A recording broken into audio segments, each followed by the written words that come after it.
You guys remember? It's basically the distance from 0 on a number. Okay, so if I take the absolute value of -5, that's really saying how far is -5 from 0 on a number line, which would be how many units? Yeah. 5 units away. Okay, so the absolute value of -5 is 5. Similarly, the absolute value of +5, if we look at how far is that from 0, that's also 5.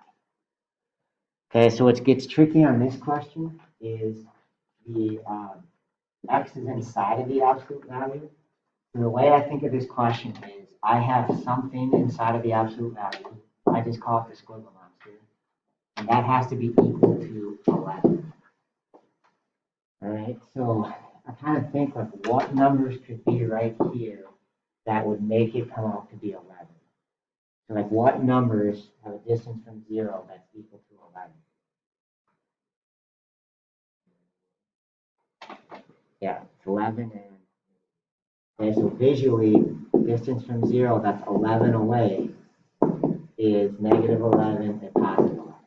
So basically, this thing can either be -11 or +11. Everybody buy that so far? So what we say is this little expression then, not the squiggle marks, but that expression can either be the positive of whatever is right here, or it can be the negative. Okay, so we sort of split it into two questions. This thing equals +11, that thing equals -11, and then we solve those two, and those are going to be all right, so I'd probably leave them as a fraction. So here, you know, you just -9 both sides, divide by 3.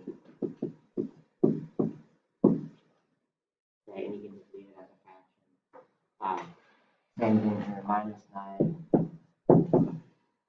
3x equals -20, and then divide by 3. I can leave it as -20. Questions on that?